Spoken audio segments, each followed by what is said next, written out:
ድምፃዊት ዳግማዊት ፀሐዬ አንድን ግለሰብ ፍርድ ቤት ገትራለች። የአዲስ አበባ ፖሊስንም አመስግናለች። በቅርቡም ለፍርድ ይቀርባል። ይህ ሰው ማን ነው? ምንስ ነው ዳግማዊት ላይ ያደረሰው የሚለውን ዝርዝር መረጃ ይዘንላችሁ መጥተናል። ሰላም፣ እንዴት ናችሁ? ውድ የቻናላችን ተመልካቾች፣ እንደ ሁልጊዜው ላይክ፣ ሼር፣ ሰብስክራይብ ያደረጋችሁ ቤተሰብ እንድትሆኑን በአክብሮት ጋብዘናል። ድምፃዊት ዳግማዊት ፀሐዬን በተለያዩ ሙዚቃዎቿ የምናውቃት ሲሆን ከልጅነት ጀምራ እንግዲህ በዚህ የሙዚቃ ስራ ውስጥ የነበረች ናት። ኢትዮጵያን አይዶል ሀ ብሎ ሲጀምር የነበረች ተወዳዳሪ፣ በዛም ብቻ ያላቆመች፣ ህልሟን ለማሳካት ረጅም መንገድ የተጓዘች፣ ከውድድሩም በኋላ እንግዲህ ብቃቷን እያሳየችን የተለያዩ ሙዚቃዎችንም ለህዝብ አድማጭ እያቀረበች ተወዳጅነትን ያገኘች ድምፃዊ ናት። ከዛም ሁላችንም ከምንወደው ከአርቲስት ሳምሶን ቤቢ ጋር እንግዲህ በመጋባት ልጆቹንም አፍርተዋል። ሰሞኑን በፍቺ የተጠናቀቀው ትዳራቸውም ላይ በርከት ያሉ ሀሳቦች ተሰንዝረውባቸዋል። በሁለቱም በኩል የተለያዩ ሀሳቦችን ለፍቻቸው መሰረት ይሆናል ያሉትንም አጋርተዋል። ለሌሎችም ትምህርት ይሆናል ስትልም ተናግራ ነበር። ታዲያ አርቲስቷን ብዙ ሰው የሚያውቃት ምንም አይነት ሀሳብ በፌስቡክም ሆነ በዩቲዩብ ሲነገራት ቀጥታ በመሄድ በኮመንት ስር ሀሳቧን ትገልጻለች። ማንንም አልፈራም፣ ዛሬ ላይ ልጆች ኖረውኝ ወደ ኋላ አልኩ እንጂ ከፊት ሄጄ የምጋፈጥ ጀግና ነኝ ወቁኝ ስትልም በርከት ያሉ መልእክቶችን ታደርሳለች። ድምፃዊቷ እንግዲህ በቅርቡ አዲስ አልበሟን ከመልቀቋ ጋር ተያይዞ በርከት ያሉ አድናቆቶችንና የተለያዩ የዓለም ሀገራት ላይ እየዞረችም ስራዎቿን ስታቀርብ ቆይታለች። እስካሁን ድረስም በተለያዩ የዓለም ሀገራት ድምፃዊቷ ስራዎቿን እያቀረበች ነው። ታዲያ በቅርቡ ከባለቤቷ ሳምሶን ጋር ከተጣሉ በኋላ ማለትም ለፍቺ የሚያደርስ ነገር ላይ ከደረሱም በኋላ በርከት ያሉ ሰዎች ሀሳብ አስተያየታቸውን ይገልጹላታል። አንድ ለጊዜው ማንነቱ ያልታወቀ ሰው ታዲያ በርከት ያሉ ዛቻዎችን ሲያጎርፍላት ነበር።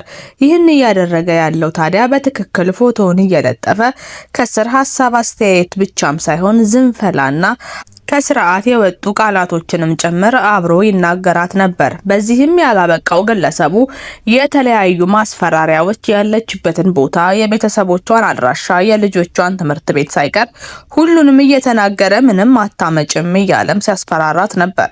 እኔ ያደረግኩትን ሳላውቅ ምንም ከልጁ ጋር ግንኙነትም ሳይኖረኝ እንዴት በዚህ ልክ ደፍሮ ይናገረኛል ስትልም ተናግራ ነበር። ይህንን ያለችው በፌስቡክ ገጿም ሲሆን እንዳለ የተናገረችውን ንግግር ለሱ የሚያስተላለፈችለትን መልእክት ጭምር አጋርታለች።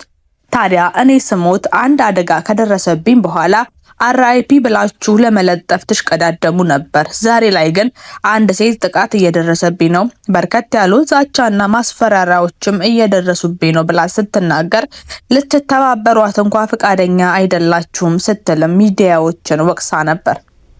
በእርግጥ ይህ ሀሳቧ ልክ የሆነና የብዙዎችንም ሀሳብ አንድ የሚያደርግ ነው። ምክንያቱም አንዳንድ ጊዜ ጥቃት እየደረሰብኝ ነው፣ እንዲህ አይኑ ሰዎች የማይሆን ንግግር እያደረሱብኝ ነው፣ ነገ ከነገ ወዲያ ዋስትና የለኝም፣ እባካችሁ ድምጽ ሁኑኝ ብለው የሚመጡ በርከት ያሉ ሰዎች ቢኖርም ጥቂቶቹ ብቻ ናቸው እንደ እድል ተሰሚነት ያላቸው። አብዛኞቹ በሚባል ደረጃ ጥቃቱ ከተፈጸመ በኋላ ነው እንዲህ ተደረጉ ተብሎ ለሪፖርት የሚቀርቡት።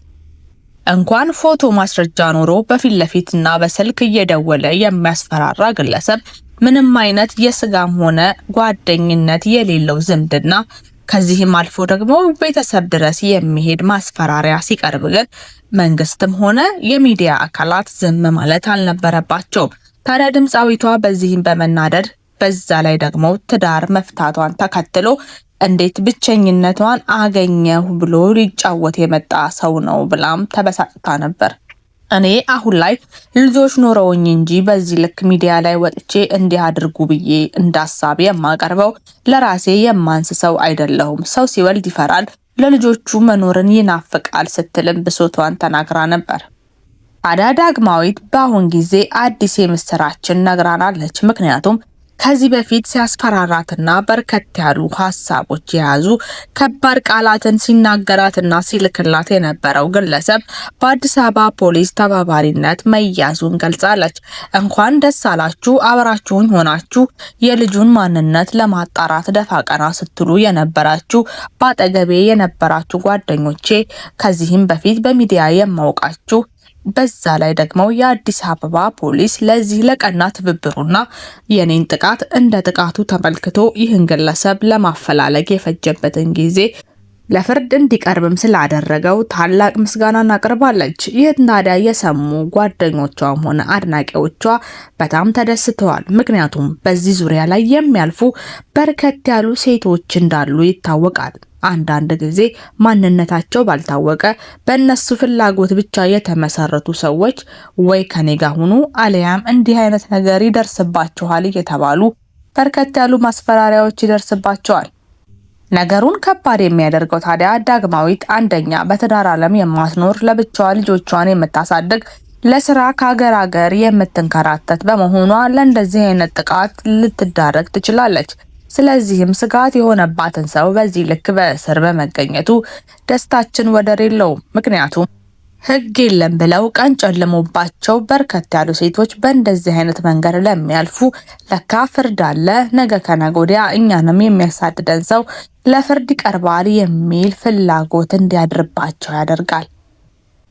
ድምፃዊቷ ይህንን ካለች በኋላ እንግዲህ እንኳን ደስ ያላችሁ መልእክቷን አስተላልፋለች። ከባለቤቷ ሳምሶን ቤቢ ጋርም ምንም አይነት ግንኙነት እስካሁን እንደሌላቸውና የሚያገናኘን ልጆቻችን እንደሆኑ ከዚህ በፊት በፍቺ ሆነው ልጆቻቸውን እንደሚያሳድጉ እንደ አይዳና ንዋይ ሆነን ተከባብረን እንኖራለን ስትልም አጋርታለች። ምክንያቱም ፍቺ የሁለታችን መስማማትና አለመግባባት በውስጡ የያዘ ቢሆንም ልጆች ግን በዚህ ላይ ምንም አይነት ችግር ሊገጥማቸው አይገባም። የኛ ችግር የኛ ነው፣ በውስጥ መፍታት ያለብንን በውስጥ እንፈታለን ስትልም ተናግራለች።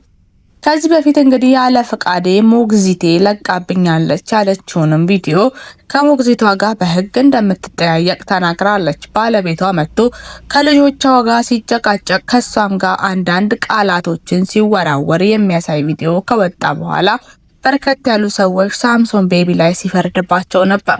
እሱ በላያቸው ላይ ቤቱን ጥሎ እንደሄደ የሚያሳይ በመሆኑ እንደ ሴትነቷ በርከት ያሉ አድናቆቶች ሲደርሳት፣ እሱ ላይ ደግሞ በተቃራኒው ጥላቻዎች ሲመጡበት ነበር። እኔ ቤቴንና ሚስቴን የምወድ ነኝ፣ በዚህ ልክ ይህ ነገር ለኔ አይገባም ሲልም አስተባብሎ ነበር። ታዲያ ይህ ቪዲዮ በልጆቿ ሞግዚት ተቀርጾ የተለቀቀባት ቪዲዮ ነበር። እናንተስ ውድ ተመልካቾቻችን ስለዚህ ነገር ምን ታስባላችሁ? የተሰማችሁን ሀሳብ አስተያየት በኮመንት ስር ጻፉልን። ዛሬ ላይ በየውስጡ የምናስፈራራው ሰው ነገ እንዲህ በአደባባይ ተይዞ ለሕግ ሲቀርብ ማየት ደስ ይላል። ምክንያቱም ብዙዎቻችን በዚህ መንገድ ላይ የምናልፍ ስለሆነን። ዳግማዊት እንግዲህ ከዚህ በላይ ከፍርድ ሂደቱን ጨምሮ በቅርቡ የምታደርሰን ይሆናል። እሱን ተከታትለን ደግሞ ወደ እናንተ የምናደርስላችሁ ይሆናል። ስለተከታተላችሁ እናመሰግናለን። ሰላም ቆዩን።